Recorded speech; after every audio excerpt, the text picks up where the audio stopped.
Central government schemes, కేంద్ర ప్రభుత్వ పథకాలు. భారతీయ పౌరుల సంక్షేమం కోసం భారత ప్రభుత్వం అనేక సంక్షేమ పథకాలను అమలుపరుస్తుంది. ఒక్కొక్క పథకానికి ఒక ప్రత్యేకమైన లక్షణం ఉంటుంది.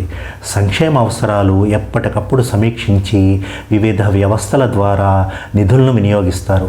ఈ ప్రభుత్వ పథకాల్లో ఎక్కువ భాగం సమాజంలో ఆర్థికంగా వెనుకబడిన గ్రామీణ లేదా బలహీన ప్రజలకు, తక్కువ ఆదాయ కుటుంబాలకు చెందిన వారికి సహాయం చేయడానికి రూపొందించబడ్డాయి.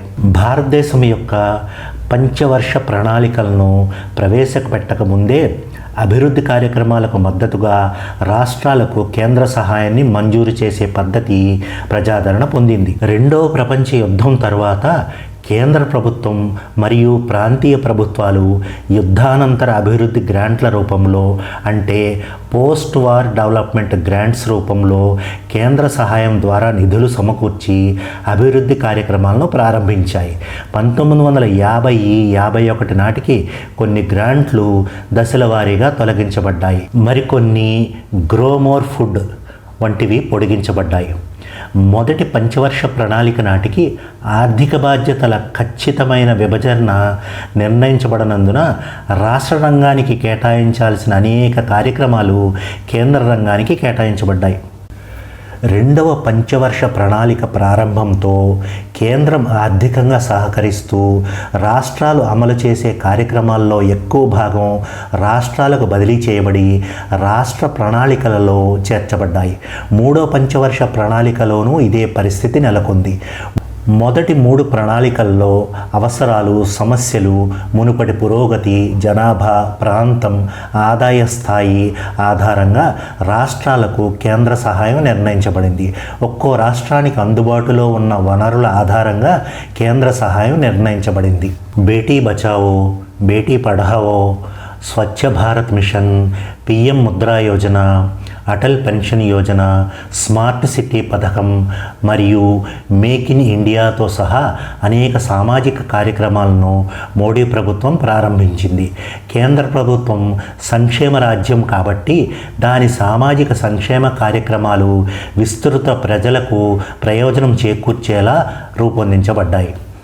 భారత ప్రభుత్వం తన పౌరుల కోసం సాంఘిక సంక్షేమం మరియు సామాజిక భద్రతా ప్రణాళికలను రూపొందించి అవి కేంద్ర ప్రభుత్వం, రాష్ట్ర ప్రభుత్వాలు లేదా రెండూ ఏకకాలంలో స్పాన్సర్ చేసి అమలు జరుపుతారు. కేంద్ర ప్రభుత్వం కేంద్ర రంగ పథకాలకు, అంటే సెంట్రల్ స్కీమ్స్కి పూర్తిగా నిధులు సమకూరుస్తుంది.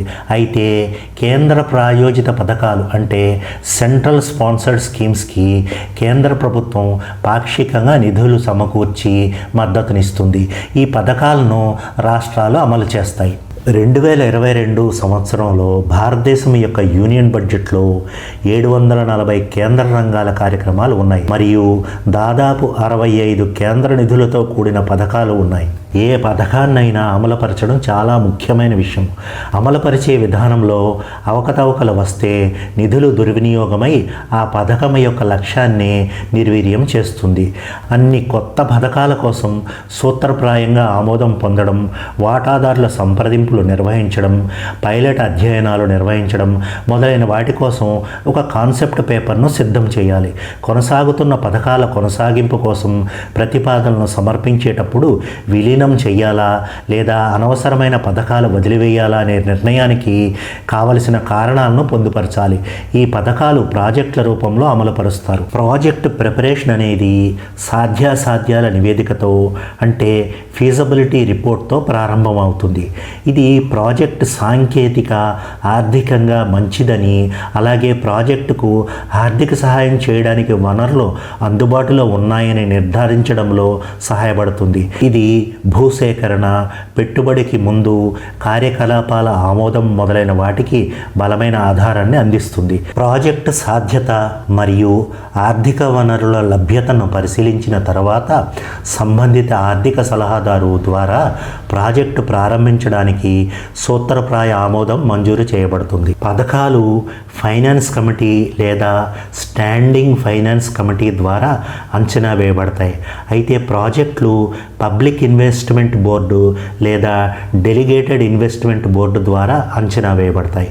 ప్రాజెక్టులకు నిధులు దశల వారీగా ఆమోదించబడతాయి. ప్రీ ఇన్వెస్ట్మెంట్ యాక్టివిటీస్లో సాధ్యాసాధ్యాల నివేదికలు, వివరణాత్మక ప్రాజెక్టు నివేదికలు, పథకాల కోసం పైలట్ ప్రయోగాలు, అధ్యయనాలు, భారీ ప్రాజెక్టుల కోసం సర్వే పరిశోధన నివేదికలు, భూసేకరణ కోసం చెల్లింపు, ప్రాజెక్టు స్థలంలో సరిహద్దు గోడ, యాక్సెస్ రోడ్డు, చిన్న వంతెనలు, కల్వర్ట్లు, వాటరు, పైప్ లైన్లు, సైట్ కార్యాలయాలు, తాత్కాలిక వసతి మొదలైన వాటి నిర్మాణం, పర్యావరణ నిర్వహణ ప్రణాళికలు, అటవీ మరియు వన్యప్రాణుల అనుమతుల తయారీ, పరిహార అడవుల పెంపకం, అటవీ భూమిని అటవీయేతర ప్రయోజనాలకు మార్చడానికి చెల్లింపు మొదలైనవి ఉంటాయి.